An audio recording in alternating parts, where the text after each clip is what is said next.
Good morning, good morning, good morning. Welcome to another edition. I said good morning, it's good afternoon today now. It's time for another Life Unscripted, and I'm so excited that you're joining us for how to talk so people will listen and how to listen so people will talk. I'm Jeanette Smith, certified life strategist and mindset coach, and today's topic is one that you'll want to share this tool, I'm telling you.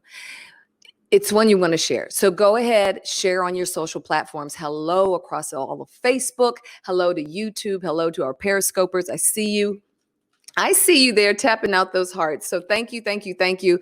We want to get all the hearts and minds in the room so that we can have this discussion. You'll find that this will be the tool that maybe you thought you knew you had, but maybe you don't, or maybe you've been waiting and praying for a tool and now you'll have it. Race relations in America, that's what, for some of our segment of the society, that's all we're talking about. And it has even eclipsed a pandemic. And then there's some segments of our country, it's kind of more of an annoyance. And then there's others who they don't really feel the impact. And so it's not even kind of a blip on their radar. But it's clear that to most all of us who are dialed in on this subject, that this time around is different. This time feels different. This talk of human rights, this talk of racial inequality, it feels different. And because we know that the key to bringing any kind of healing and understanding really rests in us being able to have honest, transparent, compassionate, courageous, and yes, sometimes awkward conversations, we're here to discuss it. How will we do this? I want you to meet the esteemed panel by Zoom. There's the dream team. I want you to help me welcome. We'll start up in the corner. Bob Hamp, who's author and founder of Thinking Differently Counseling, coming to us from Dallas, Texas. Grapevine, shout out to the people. I'm not going to let them down. There you go. Also, we'll move down and I'll go next to Nicholas J. Westers, who is a clinical psychologist with Children's Medical Center in Dallas and also associate professor at UT Southwestern. Great to have you with us, Nicholas. Thank you so much. And you guys all go ahead and unmute yourselves. I'll slide over across from you to Gimel Rogers, who is also, like Nicholas, on the American Board of Professional Psychology. She's a clinical and forensic psychologist in private practice and an adjunct professor at Pepperdine University and Point Loma Nazarene University. Great to have you back. You'll remember Dr. Gimel from our conversation on coping with trauma, so we're glad to have her back in the house. Another return visitor, my esteemed friend and colleague, Kenny Anderson, who is a national certified mental health counselor. He is also the Multicultural Affairs Officer for the city of Huntsville, Alabama, home of space engineering and technology in the Deep South. Good to have you, Kenny. and also Traci Cohen, a new acquaintance to me by Dr. Gimel. So nice to have Traci join us from Los Angeles, California today. She's a psychologist with Westside Group Psychology Practice. So Traci, thank you for being part of the discussion. We were talking about this a little bit before we went live, and I just wanted you all to share quickly why this conversation was important for you to be a part of at this time. Hey, Jeanette, I'll jump in since you didn't introduce me. That's okay. Oh, Terrence! No, pause, Terrence. I shan't. Terrence Alspaugh, forgive me. Terrence Alspaugh, psychotherapist at Family Solutions here in Baltimore, Maryland, where I am currently as well. I'm sorry, please forgive me. And Terrence, the last shall now be first, so you go ahead. Oh, I like that. Yeah, I'm in Baltimore, and I'm sure you all know in the news that lots of things happen in this city, and it is my privilege as a psychotherapist to counsel people from all walks of life, and I do have in my practice, probably half of my population is African American, because that's the population, the demographics of the city. And so often people do wish to address candidly their experiences with racism in this city, in this nation, what's going on in these times. So I have many conversations. Actually, it was wonderfully providential that starting at 7 a.m. this morning, my first client was struggling with that as an African-American man in this city and the events that transpired in our nation over the past 2 weeks, and I hadn't talked to him in 2 weeks, and that was very fresh in his mind and what he wanted to process with me. And I hope that as we continue, because really part of this conversation is about also your therapists, your counselors, but your people. And so not only are you all having to counsel and to help others manage this, but you're also having to manage yourselves. Mm-hmm. So Traci, for you, what is the personal attachment for you to this conversation? So I think your point to talking about how we are people first and then psychologists or therapists second is really poignant and has been something that's been both pretty enlightening and challenging for me. And so managing my own process through this, and where acknowledging my own biases and coming to terms with my own privilege as a white person has been really, it's been difficult and has been incredibly powerful in how I'm able to be honest and transparent and having conversations with my patients about this. And I think something that's come up for me a lot is how to address authenticity in people's, I guess, motivation in helping the cause. So for instance, what I mean by that is I've had a lot of conversations actually with patients who are not Black, so either white or Latino or other races, who have shared a common theme of feeling paralyzed or feeling like they can't do something, or feeling like they want to help, but that this isn't something they've ever thought about or talked about. And so selves in the context of what is happening, and allowing them to have space to process, but also facilitating them to help others have space has been, really powerful for me. So, it's a process. I think, like I'm saying, we're processing all of this, but it's certainly a process for me, both as a human and a psychologist, to facilitate these conversations. Thank you. Kenny, would you go next? So when I listened to your question, I was listening at it from a couple of perspectives. I was thinking about it from the perspective of my experience as mental health professional, sitting in offices, listening to people for many, many years, putting myself in a position of empathy, trying to understand what they were dealing with. And I immediately went back to, in the context of what we're dealing with today in society, is the well-quoted statement by Dr. King about how a riot is the language of the unheard. And that the question that follows that naturally should be, what are we listening for? What should we be listening for? What are we not hearing? What do we need to do to adjust our ability to hear what people are saying? And not just to intellectually acknowledge their pain, but to look below the surface of that pain and connect with them in meaningful ways in the context of our humanity. And so when I think about what draws me to this conversation, I think about how important and valuable it's been for me over the last couple of weeks, even as a Black man in America, to listen to people, to listen to what they have to say, to have small conversations, to have large conversations, to be a part of the forums that are taking place all over the world right now, and try to be able to understand the moment that we have and how we move forward from this time. Important, very important. Thank you for sharing. Let's go to Dr. Gimel.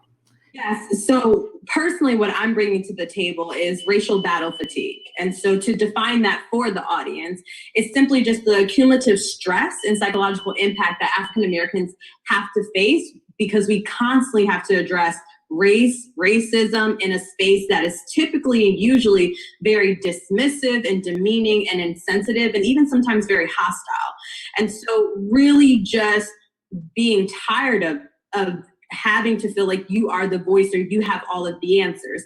At the same time, that's very minimum because I now am in a space of helping a lot of organizations and universities to facilitate this conversation with their staff and their faculty and their students.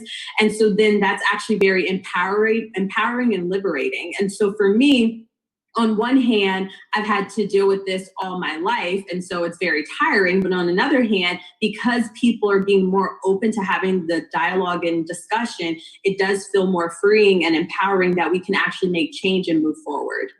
All right, Bob, let's do you, and then Nicholas, if you'll round us out on this part. Fantastic. Thanks, Jeanette.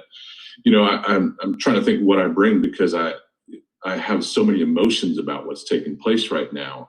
For years, I've watched what grieves me both clinically and professionally as what I call kind of this divisive method of dialogue culturally across the board, regardless of the topic, regardless of whether it's political leanings or whether it's race or whether it's just who thinks this show's better than that show. I think our culture has lost the ability to have a simple conversation and still like each other. And I've been grieved about that for years. Then over the last couple of years, I've done some teaching and my own kind of coming to a new understanding in the area of psychological abuse and narcissistic abuse. And so I've done some teaching in that community out of a couple of different experiences that opened my eyes to some of the ways that abuse is hidden right in plain sight in front of people. Mm-hmm. That's awesome. And I'm going to, with somewhat of embarrassment, say I'm a little bit late to the race conversation. However, the night that I saw the video of George Floyd, I couldn't sleep. I saw friends of mine in pain. I saw friends of mine just saying enough is enough. I was feeling enough is enough. Something about this tipped the scale for me. And I spent the next several days on phone conversations. So I think personally, part of what I bring to the conversation is I spent phone conversations with 5 or 6 friends who were in terrible pain and actual trauma. And the trauma wasn't just about what they'd watched on the George Floyd video. They had personal experiences of trauma that were triggered by what they were watching. And as I started to look at it through the lens of the way I've taught about abuse being hidden in plain sight, and kind of the embarrassing part is I realized how blind I had been to my own privilege, even as recently as a week and a half ago. And so really began to address it, and immediately found that my friends who had called me were so grateful for another voice in the conversation. And I didn't realize I'd been leaving my friends in the lurch because I hadn't joined the conversation. Mm. So I bring to this not only a frustration at a clinical level about the terrible ways that we communicate as a culture, but personally, I've got some friends who are in pain and I want to do something about that. That's great. That's great. Nicholas, thank you for sharing, Bob. Yes, thank you. Well, as a white male psychologist and recognizing, coming to terms with my own white privilege over the years, my hope is really to help model as a white male to humbly have this kind of conversation, as well as learn from everyone here. And I think it's probably important to know a little bit about myself to be as authentic as I can. I work predominantly with adolescents, and probably 50% or more are adolescents of minority that are people of color. And I've had these conversations with them as they're developing their own identity in a world that may not fully accept them, sometimes even within their own families. And me, I'm in Dallas, but I grew up in the north in West Michigan in a predominantly white community and didn't even fully understand white privilege until I was in graduate school, when I did a privilege walk with my students. People can probably YouTube that video to really recognize how many advantages that I had as a white male growing up. Yes, I've worked hard. I worked really hard, but I've also had it easier. And having to come to terms with that and be okay with that, and not feel like so guilty or beat myself up about it, but acknowledge it.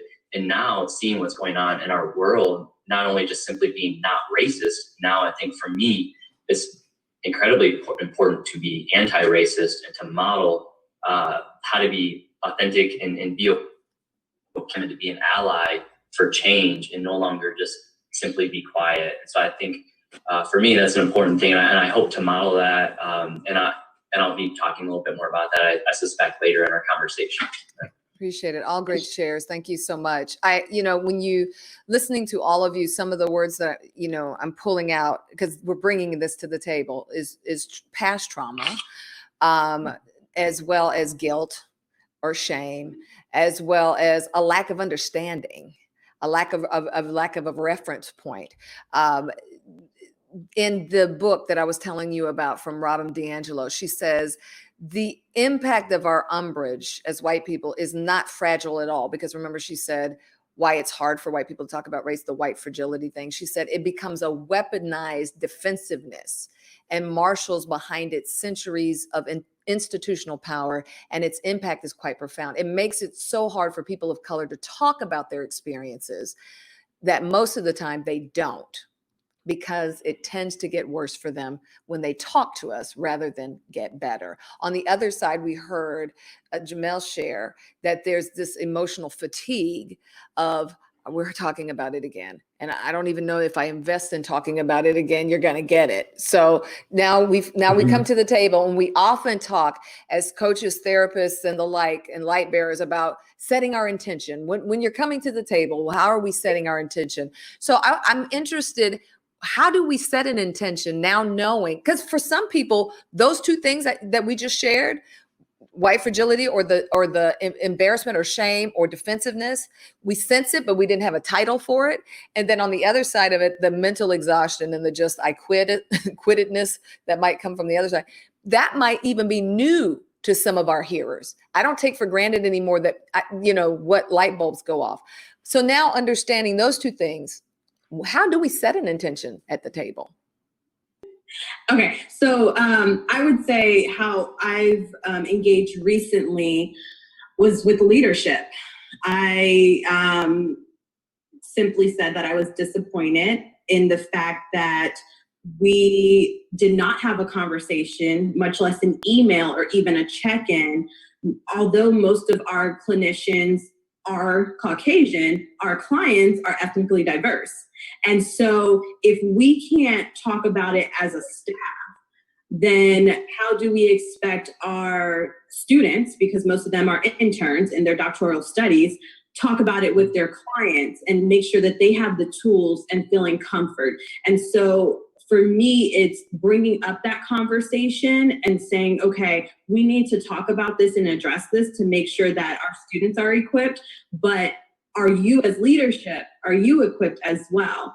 And how to facilitate that dialogue and conversation. And so working through that in a supervision aspect, then the students can feel more comfortable having those conversations with their clients. So let me break it down for me. Was your intention awareness? Was your intention to make them feel the frustration a little bit? Because in some ways we think that leadership should kind of be there already, kind of getting it. What was your, if you had to nugget it in 2-3 words? I don't want to put the words in your mouth, but 3 words, all or 4, all of the above. All right, good. Okay. All right, Traci. Oh no, did you have more to say? The reason why all of the above, because 1, to hear the frustration, but 2, we cannot pick and choose what traumas we want to discuss. If we are catering to a population that are sexual abuse survivors, domestic abuse survivors, child abuse survivors, we also need to talk about the racial injustices as well. And so all of the above, awareness, because sometimes people simply just don't know. We cannot fault people for not knowing what they don't know. And other times they may say, oh, our clinicians are Caucasian. It doesn't matter. It's probably not affecting them. Right. But you don't know. And then leadership was surprised at what the students had to say in their response. And so as leaders, we should put the conversation on the table. Traci. I just wanted to say, I really appreciate, Bob, your vulnerability in sharing your experience. I think that really resonated with me as a white person. And I think also, Nicholas, what you said too, of it's not enough to be just not racist, but to actually be anti-racist. And I think that to your point, or to open up the discussion about what you were talking about, Jeanette, of white fragility, and how do we talk to our friends and our neighbors and our colleagues, I think part of our responsibility, I should say my responsibility as a white person, is to deal with my own feelings outside of the Black community. Gimel is a very good friend of mine. It is not her burden to listen to how I feel about it. right? That's for me to process in another space, and for me to then, once that has been processed, for then me to say, hey, how are you? And that's what I think I was trying to talk, or that's what I was saying before, and trying to facilitate in my patients, is that, you know, I think it's wonderful that people are coming to terms with this. It is painful as a white person. The guilt and the shame is real. That's not invalid. Those are valid feelings. And it is not for people of color or Black people to explain or to comfort or to soothe that, right? That's our responsibility. And so I think it's really important that that does get processed. I'm not saying that, you know, people shouldn't have those feelings or that they're invalid, but we need to process that and then provide space for, you know, our Black brothers and sisters to actually share how they're feeling, because we have really, really, really missed the boat for so just too long. I want to mention something that you said in the spirit of how to talk so people will listen, how to listen so people will talk. Because I guess I have flowed in very elevated circles of people, meaning elevated, and they're very self-excavation is nothing new. They're used to looking inside themselves and checking themselves on things. So I'm kind of spoiled in that way, and that the people that are around me kind of will check themselves. But how big of a deal was it just now? Because I know that there's several viewers on now and then on replay that may have never heard a white man say, I struggle with this, or I feel guilty about that, or this hits me like this. And so when we talk about being at the table, say that's a conversation, say I'm sitting at the table with Bob, that's the conversation we're having. To be able to pause, right, and recognize, thank you for that. We forget that that's just another human being that doesn't have all the answers, that's trying to figure it out just like everybody else. But that would probably be hard for somebody, I would imagine, just on the regular. But I often tell people that listening is one of the most powerful acts of love that you can commit. You know, listening, though it may be silent, you know, though there's elements of listening where you're reflecting back and expressing empathy, but listening says to somebody else, what you're saying matters enough that I'm going to pause. I'm going to stop and make what you're saying valuable and even explore it with you without having to inject my biases, my picture, my needs into that moment. So listening, I think, is a huge act of love. And Jeanette, I think one of the things that we really run into is, I think there are a couple of different obstacles. One of them is that, you know, social media has made it to where the loudest people get the most voice. Yes. And so you've got the two extremes on a bell curve, right? And the two extremes on a bell curve aren't really where the conversation needs to take place. When I had posted something on social media last week about this conversation, I had several people just really enraged about, you know, what I had said, and all I said was Black Lives Matter. Right. And of course, you know, that isn't just 3 words anymore. It's loaded with meaning, and everyone has a response to it. And everybody wanted to tell me, I say everybody, many people wanted to tell me about how they felt about a movement. And I kept saying, I'm really just talking about my friends who hurt. Yeah. I'm really just, you know, if I've got friends who are hurting, what do you want me to tell them? I'm not asking you for a mission statement of an organization. I'm asking you how you want me to respond to my friends who are in pain. So I think we've got that issue, the two ends of the bell curve. And then the other thing is, like I said, someone who's come later than I wish to the conversation. I think if we don't recognize that our friends are in pain, we may feel, and I think you referenced this a minute ago, and Gimel, this may be some of the fatigue thing you were talking about a moment ago. I think when people have been saying for a while, hey, this isn't working, hey, this isn't working, hey, this isn't working, at some point, if we don't recognize that it's not working, that sounds irritating. That sounds like they won't let go of something just because you've moved on. Right. And so I think, you know, if I were going to give any single tool to the listeners, it would be that listening is a great act of love. And part of listening to me is the assumption. You start with the assumption, I'm not listening in order to say something. I'm listening because there's some things I don't know.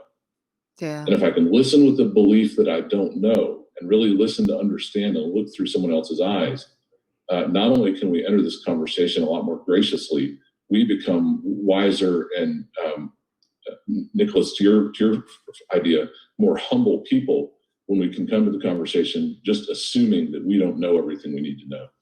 That's a big word, humility. I had it on the list of those things, trying to bring it to the table. Oh, nah. I was saying humility is, you mentioned that, and I had that on the list of the things that we really ought to be trying to bring to the table on all sides, because we don't like the stuff that doesn't make us feel good. And I think if we came to the table thinking that I'm not here to try to shame anybody, I'm really trying to understand. I'm not here trying to put the burden of all of white history on your back, but I just need you to understand how I feel. I don't, and vice versa. Because what I'm understanding, or what I'm in my circles, is that people's capacity to care may be there, but their capacity and ability to show that care. I'm very visual, so I use this kind of visual of double dutch, when both of the ropes are swinging, and I see some of my friends like on the outskirts, like, okay, where do I get in? What, and trying to figure out where to jump in so that I don't get my head cut off, or try to jump in so I don't get beat up too badly. And with one friend, I kind of said, well, because of a long set of circumstances, I said, you might get a couple of bruises, but you'll survive it. You might get a couple of bruises only because of the stance you've taken to date, right? But the fact that you want to show up now, and the fact that you want it, that stands for something. And I see that, and I value that. What are the things that you all have done, or people of color, Gimel, you and Kenny, have received that we can share as tools? Bob mentioned reaching out to friends. What are those things? Because there's a question in the chat room, like, how do we show people we care? How do we show people that we care? I guess I'll start. Authenticity. Even just saying, I don't know what to say, but I just want you to know that I'm here. Again, the example I gave about leadership, even if you're a leader and saying, I don't even know how to begin this conversation, but my door is open. Right? So just authenticity and being a listening ear, and also being introspective, saying, okay, I can see how maybe I've engaged in this microaggression before, or how I could be microaggressive towards you and I didn't even know it. And so really, I would just say being authentic and starting with your inner circle, because not everybody wants to have this conversation. Not everybody is invested to have this conversation. And so if you can start with your inner circle, then you can move forward. So if you bring it up in your workplace as a leader and other people do not want to have the conversation, you don't feel as shut down or unheard, because you've already flushed that out with your close confidants. Okay. Anybody else? I would say that I've had quite a few interesting things happen. Number one, I'm Multicultural Affairs Director for the city, and I work for the mayor. So a lot of people want to know what I think. They want to know what the city is going to do. They want to know what kind of conversations the city is having, what kind of commitments they're going to make.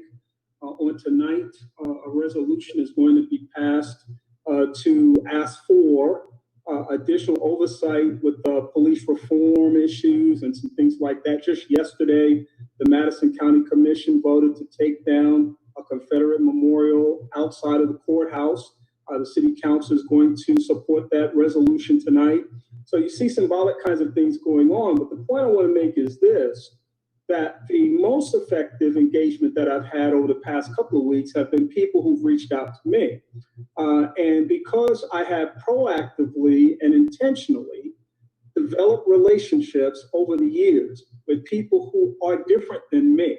I always say, if your circle of friends all look like you, talk like you, act like you, think like you need a bigger circle. And so one of the things that we can look at to begin challenging our own selves is to ask ourselves, it's not enough to say, I've got a black friend, a white friend, a gay friend, or a female friend. It's not enough to say that, that you're sort of checking the boxes in terms of your social experiences. The more we engage people and talk to people, the more we expand our ability to understand the world that we live in and begin to really respect the differences that people bring to the table. because differences are not deficiencies. Differences for me are opportunities to be able to expand my appreciation of the world that I'm in and the beauty of the humanity that exists all around me. And I just think there's so much power in that. I think there's so much capacity in that. And I think when we attempt to open ourselves up in very proactive, strategic, intentional ways, showing up at things that we would not necessarily identify as part of our own cultural context or experience, showing up at things that, or even creating things if they're not happening, and supporting things that may not be happening, showing up at those things and being a voice for those things, I think is extremely valuable and important in the community at an individual level. Because the tendency now, because there's such a huge groundswell of support to move this needle forward, is to say, somebody's doing the heavy lifting, I'm happy about that. Right. At the end of the day, you got to look in the mirror for yourself and ask, what are you doing specifically in your home, in your neighborhood, on your job, in your faith community or non-faith community? What are you doing in order to make the process more rich? Absolutely. You mentioned a phrase, and Nicholas, I would love if you would jump in on this. When inquisitiveness used to be something we celebrated, because if you could be curious about something, you could be inquisitive, and then you go read about it, or you go find out about this food, or you try that, or you do this. And now, so often because we want to be comfortable, we kind of just stick with what we know, and people are happy to eat the same thing every week on the same day. We kind of fall into patterns. We can, not everyone, not all, but we can as humans fall into patterns. There was something you mentioned about that, and it came up in our conversation, Kenny, because you were a viewer last week, when we talked about, there was a white mother that shared, I was raised in racist South so harshly that my way to try to address that was to go 180 the other way. And I raised my daughter not to see color. Right. And so there in the middle, because as I mentioned, there's no Udemy class on that, and so what she did was, if this is bad, I'm gonna do what's good, which is all the way on the other side over here. Can you talk a little bit about the difference between how that reads in color blindness and color and celebrating color, and kind of what the differences are? Because there are people who think if I just raise them not to see color, then I'm doing a good thing. People should absolutely see color. I think that's actually one of the most significant conversations that we can have, because when we present color as it is, meaning that people, and not just hues, I'm talking about from a racial perspective, that when we start talking about the fact that somebody says, I'm colorblind, I don't see colors, can we all just get along? The reality is that we're not monolithic as a people. We all bring rich diversity to the table.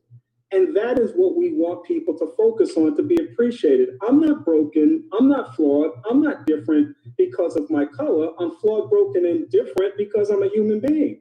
And I share that with every other human being. And so instead of focusing on those aspects of a person and then qualifying their dignity, qualifying whether or not I respect them because of what I see, or demeaning them simply because of their color, is the wrong thing.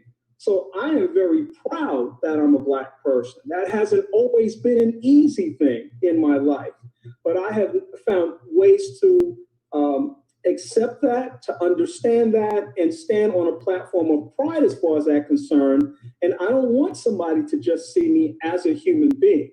I want them to see me as a person who is Black, who is accomplished, who is proud, and can stand on any other level that anybody else stands on, equally with them, because we're human. Right. Good. And I think that's important. I wanted, absolutely. I 100% agree with every single thing. There's a super positive side to that, and that is that when you see people, when you see color, you can see every different culture represented. Somebody just a few minutes ago talked about the beautiful diversity of the world that we live in. But Kenny, I want to come back to something you said a minute ago about if your circle doesn't look like you, you need a bigger circle. And the issue of being able to see color from a different thought process. One of my friends that I spoke to is a guy that I've been alongside professionally. I've been alongside socially. For years, we've spent time together. And just in the last 2 weeks, he told me stories that I had no idea. And so I didn't see color from the perspective of, and if I could make this, Jeanette, into one of the tools you're talking about, ask questions. Yeah. I look back at the conversations I've had in the last 2 weeks, and these are people, a lot of folks I've been associated with and friends with for a long time, and I just never knew to ask, have you ever had the police, accost you at your own door? I didn't know to ask that question of my friends. Have you ever, faced life or death circumstances because you have the different colored skin? I didn't know to ask that question. And when this person I've spent so many years alongside started telling me this, my first thought was, why didn't you tell me? But Kenny, I think that also goes to like the flip side of see color, because I've assumed my life has been his life because we're so alike in the ways I know about. And what I haven't done is I haven't asked about the ways I don't know about. I like that. Nicholas, and then Terrence. Yeah, I see, I guess part of my circle on social media that's white and posting some very hurtful things, such as if we just removed the words white and black when it came to crime and police brutality, that would solve racism, as if simply eliminating that from our vocabulary solves a problem. And I wanted to say that may solve your discomfort with the problem as a white male, but I didn't. And I see a lot of people thinking that, or posting to social media that is, if you think this way, you're the problem. I think that's an easy way to not make a difference in this world, because none of us have changed our opinions based on losing an argument, at least not that I can recall for myself. And so, like you had mentioned earlier, Jeanette, about this self-awareness, I'm really grateful for my experience in graduate school that really challenged me to engage in self-reflection and self-analysis. As a psychologist, people think I'm analyzing them in social situations. Usually I'm analyzing my own response to them. But to go to your previous question about what am I doing in these conversations, I believe they're different. We're changed by stories. And when I talk to people of color, some of my questions are related to asking them about their experiences with racism. And then I want to be able to share those stories with my white circle of friends that aren't quite there yet. And another way that I'm trying to make change within the white community is to share my own story and vulnerability, and not recognizing my own white privilege until graduate school, having grown up, not even realizing that Black people had all these experiences. And so, and I feel like we're changed not only by stories, but by those stories of people that we perceive as credible. Mm-hmm. And so being able to hopefully be a credible source to my friends and family and colleagues as a white male is to say, I haven't had it perfect, but this is where I am. And hopefully helping model that it's okay to be white, but it's also okay to make a difference. To use that whiteness to help make a difference during this time, not necessarily ignore it or feel guilty about it. And I think as a psychologist that we talk about developmental models of identity. And I don't know, Dr. Traci, Dr. Gimel, you might be familiar with it, Janet Helm's white racial identity development model. That was introduced to me in graduate school, and it was a slap in my face. And it was really hard to recognize that maybe I have some implicit bias, and having to really struggle with that. And one thing I try to do with my own friends and family is remember, I had to go through it myself and really wrestle with it and understand and finally come to terms with it, that I need to allow them that space too and be there with them to walk alongside them, to know that they're likely not going to immediately change, because I don't think I did. I'm certain I did not overnight. And I think that was a real aspect of just growing and maturing and having these experiences and conversations with people that are different than me. Yeah. Terrence, I want to ask you, one of the things that has kind of crept up, and it actually, in a moment of transparency, let me share, it crept up for me when we did our last show about, I actually had a panel take the Harvard's implicit bias test, and we came on to discuss our findings. And that was, it was enlightening. And one of the things that I kind of gave more focus to it was that I am this bridge builder. You don't have to go far up my family tree to see that, I'm not all Black or all the, so I often wondered why sometimes when some friends would say, you're not left enough on this subject. And I don't mean left or right in terms of politics. It's just whatever the debate is. You're not far enough over here on that. And you're not far enough over here on that for this side, right? And what I realized was, on some of these things, I'm called to be the bridge. And by virtue of what a bridge does, I'm in the middle. I'm in the middle to hold and try to bring a roadway together. Terrence, I'd be interested to hear from you about some people that are finding themselves equally able to see, as a young lady shared with me, I can see both sides of this struggle. And I don't know how to, address either. What are your thoughts, Terrence? Well, I think you prepped us with some questions in preparation for today. And as long as we're careful not to default to you're right, I'm wrong, or win-lose, end game, and recognize that in the process of bridge building and trying to understand one another's perspectives, sometimes we will not be successful in crossing the bridge and understanding another person's reality because we really cannot be in their skin, and vice versa. So being comfortable with the discomfort and being able to hold that and say, and to acknowledge our own discomfort, but to say, I want to stay connected with you, engaged with you. I want to continue this conversation, but this isn't easy. And we're having the conversation not to solve all the problems of the universe, in one conversation or one therapeutic session, because that's an impossibility. But is there any way in which we can, even if we agree to disagree on perspectives, where do we go from here? And is there anything that we can take away from this conversation to affect positive change in our communities, for ourselves or for others, or to even make a commitment to say, well, I don't really get what you're talking about. I don't understand it, but I'm going to educate myself more.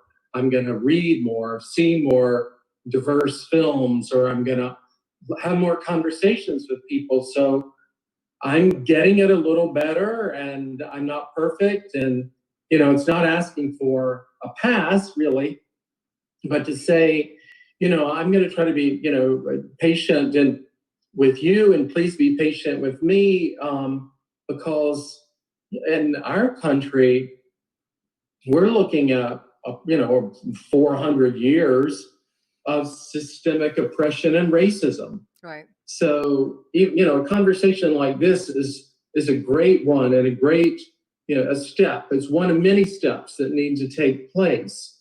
But, I guess one of my concerns with all of these issues is that we will quickly default to the comfortable and familiar as the weeks pass on, and that we won't keep the conversations going. Earlier on, I think you said something, Jeanette, or it might have been someone else, that someone shared with me that in their own congregation, older members of the church who had been through the civil rights era, the 60s, basically said, more or less to their pastor, I can't do this anymore. I'm just tired. And we went through this once before, and look where we are now. Here we are again. And I just don't kind of have the energy for this. And I think that, one might elicit some response of judgmentalism towards people who have that posture, but we have to check ourselves on that and to respect that and to say, yeah, I guess so. If you were in the civil rights movement and you really put yourself out there when you were young and you were energized and you held on to that hope, and wow, look where we are now, and so, but to honor that.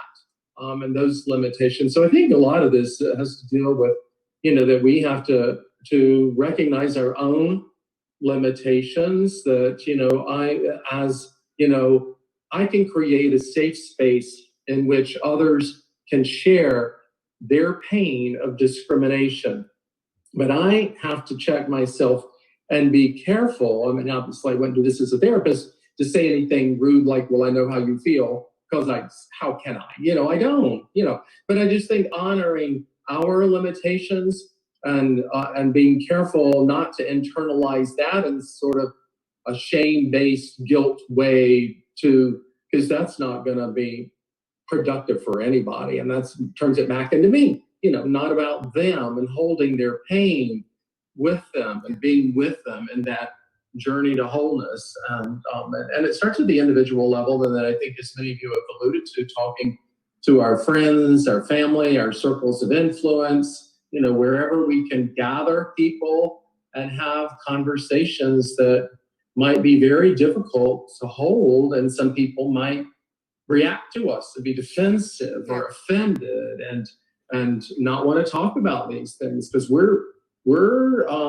upsetting the comfort zone. We're introducing elements that people might not want to talk about, and that can create rifts in families or friendships and not being invited.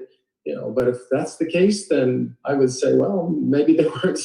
Maybe you don't want to be invited to those tables anymore. They can't listen to you. You're like, okay. There's some assessments that we definitely have to make. I want to jump in because I know we have 7 minutes left, and a couple of you have already shared with me. I know you have appointments with the clients, and we definitely want to get you back to them. Thank you for that share, Terrence.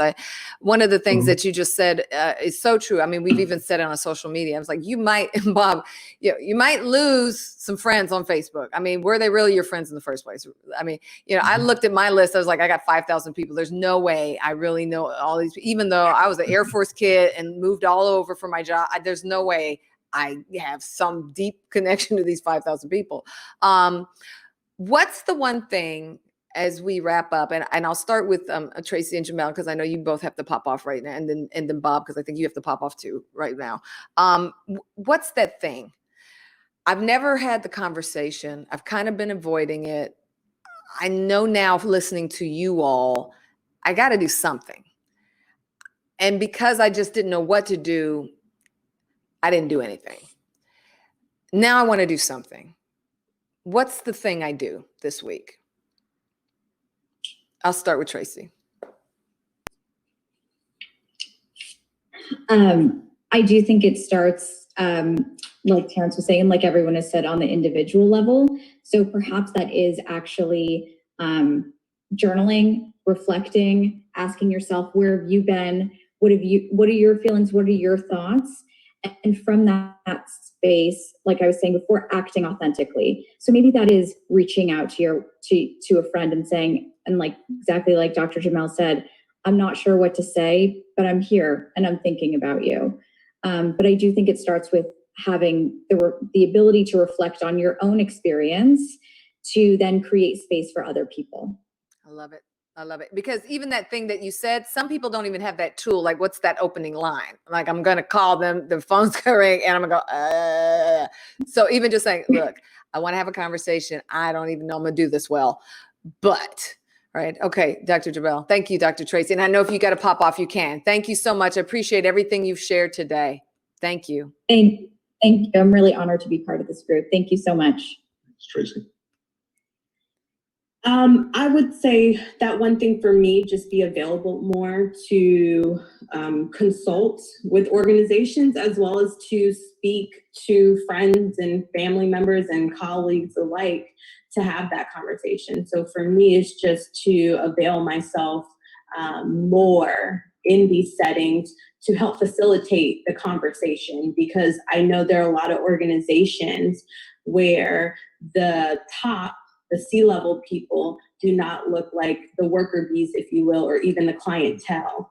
And so helping to facilitate and guide that conversation to make sure that their people, not only the people that work for them, but also the people that they service, are being well intentioned in their delivery and to make sure that they're available. So just to bring the skill set that I have. Thanks so much, Dr. Gimel. Appreciate you always. Look forward to seeing you soon. And again, just like Dr. Traci said, it was a pleasure being a part of this wonderful panel. And keep working, everybody, this fight. Keep on doing what you need to do. Have a great day. Thank you. Thank you. Thank you. Thank you. Bob, I know you got to go too, so I'll let you have next final words. 2 answers, and I'll try to make them quick because I want everyone else to have time. One of the people that responded to me on social media said, I don't know anybody who doesn't like somebody else because of the color of their skin. My response to them was, well, you might not know that because you're not Black. You might walk among racists all the time and you would never know it because you are white. And so I think the number one thing that everybody can do is turn to your friends of color and say, you know, I can't get out of my mind my friend who had been through all those things that I never knew, regardless of how much time we'd spent together. Just turn and ask what they've experienced. Yeah. You know, have you experienced things in your life that you believe happened to you simply because of the color of your skin? And then sit and listen with compassion and empathy. The second answer I would give is, you know, what should we do this week? Some of that depends on who you are and what role you have. You know, wherever you have a voice, if you have a voice, that's part of the issue of privilege, is if you represent people who don't have a voice, then your voice is powerful. But if you have a voice and you only represent yourself and your ideas, that's part of the definition of privilege. And so wherever you have a voice, I know some leaders of organizations that have gathered their staff together and fostered conversation. I know one individual, the same friend I've been talking about, he went to police departments and just introduced himself to the chiefs and set up meetings with them. Wow, that's right. You know, just wherever your voice is and whatever your platform is, even if it's just you're a mother with, I shouldn't say just, even if you're a mother with children in your household, or you've got your, what'd you say, niece running through the house, Yeah. just talk to who you have a voice to for the people who don't have a voice to them. Yeah. Some people have a voice to thousands and some people have a voice to 2, but use your voice. That's great. Thank you so much. It's been a pleasure. Keep doing what you do. Love everything that you're doing. Thank you. I'll try to be quick as well. I mean, I'm sure there's so much advice I could give, but I think that the 3 words, help me understand, no matter who we're talking to. Yeah. To help, I may approach maybe some white friends, like, help me understand where you are with this. Help me understand your experiences with diversity. And even maybe if they have a disagreement, I want to be able to understand that, because then they'll be more open to what I have to say. And then, of course, anyone, if I'm talking to a Black individual or any individual of color, I can say, like, help me understand your experiences with racism and being treated differently because of the color of your skin. And then for a practical strategy for anyone that hasn't seen the movie, particularly any white viewers today that hasn't seen the movie Just Mercy, it's streaming live through the month of June, and it's a really good eye opener because it happened. Yeah. In the course of our lives. You don't have to be that old. It's like, so it's today basically.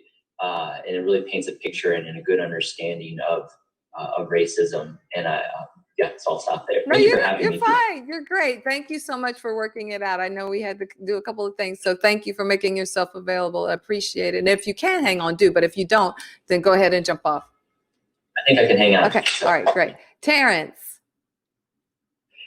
So I hope you all will forgive my teacher bias. I was a teacher at one point earlier in my career, and so I often come at things as an academic.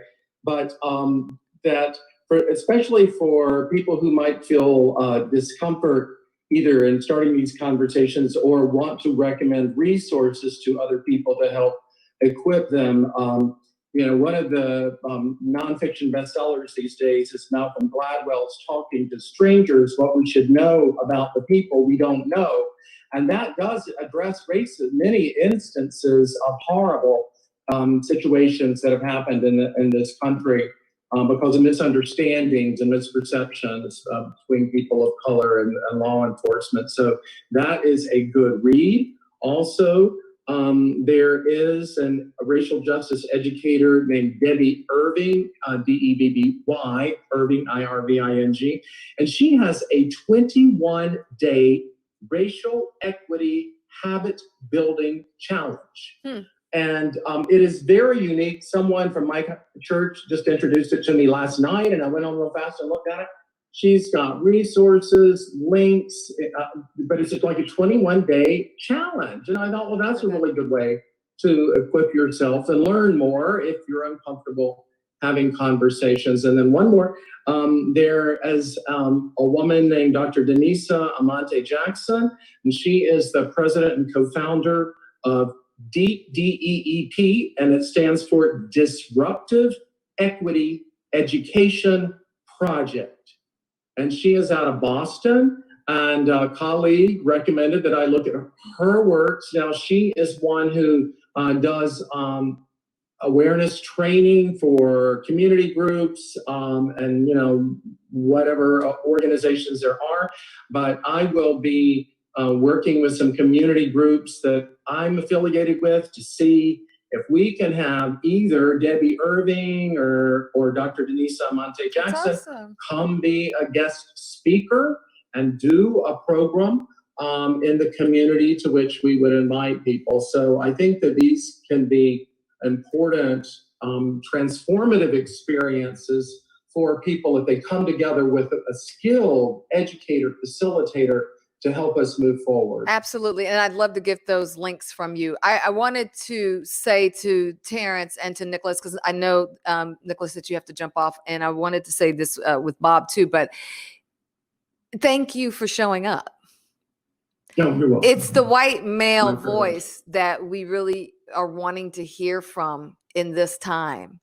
And I can't say why we don't always want to. I know that sometimes we've talked about it. I don't have the tools, or maybe I don't have the interest, or maybe I don't have the concern, but you all showed up. And because you did, I know that this has been a richer conversation. And I'm going to take all this and edit my niece out of it and all of that stuff and create a tool that hopefully we can share for people. Because I know you get the questions. And I know that there are spaces and places where people might not walk in your office, but they might watch a YouTube video. And so for those things that you contributed today, for the work that you're doing in your offices and the places and spaces in your own personal life that you're working to make a difference, we say thank you. So thank you for that. Thank you for being with us. Thank you for organizing this. Yes. My pleasure. My pleasure. Kenny, your final word. And if you have to pop off, Nicholas, I get it. And Terrence, if you guys have to pop off, I get it. I just wanted to make sure I got to say that before you did publicly. Yeah, I'm gonna listen to what he says, and then I'll get going. Good deal. Okay, Kenny. I'm gonna follow Terrence's lead because I'm a reformed academic also. Spent about 20 years in education, in the classroom, in higher education as an administrator, and that kind of stuff never gets out of you. So I'm gonna kind of do a little hybrid version of what Terrence did. I think that I want to reinforce the importance of why we came together, which was to discuss the value of listening and the importance of that. I heard that theme being mentioned from several people that responded in various ways. There are opportunities for us to expand our capacity to listen. I would also suggest this, that those who want to act, whoever they might be in this space that we're talking about right now, they should resist the urge to act without two things: purpose and intent. Yeah. The reason I'm saying that is because there is a tendency to simply want to do something without really understanding the problem. And of course, we're all mental health professionals. We know one of the common laws of psychology and mental health work is that we don't try to fix anything before we understand the nature of what the challenge or the problem is. And so a lot of people right now see a lot of the emotion behind the institutionalized and structural racism that's been part of this nation for 400 years, but don't fully understand that. They may emote, they may empathize, but understanding is critical to sustainability.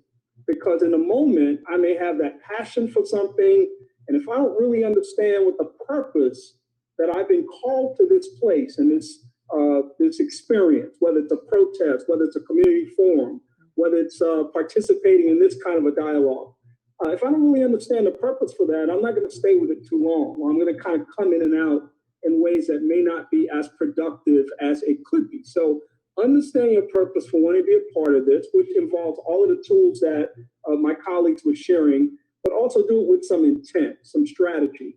You can burn yourself out in the process of trying to do well.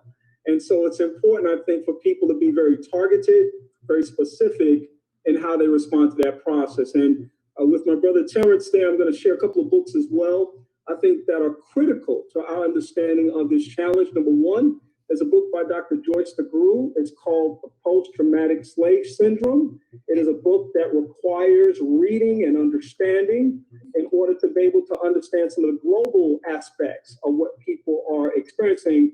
And that's not just from slavery, that's from institutionalized racism, mass incarceration, Jim Crow, and so much more that has occurred over that 400-year span. And then, of course, the other one is the phenomenal book by Michelle Alexander, The New Jim Crow.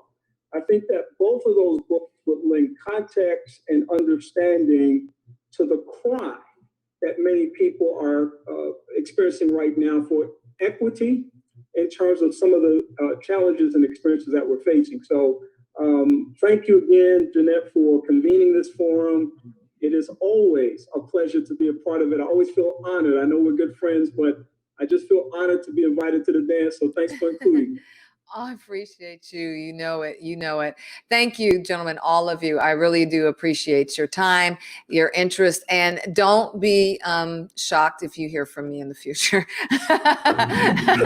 We already said this is a marathon, not a sprint. And so I hope that our paths do cross again. Thank you, gentlemen. Thank you. Thank you all.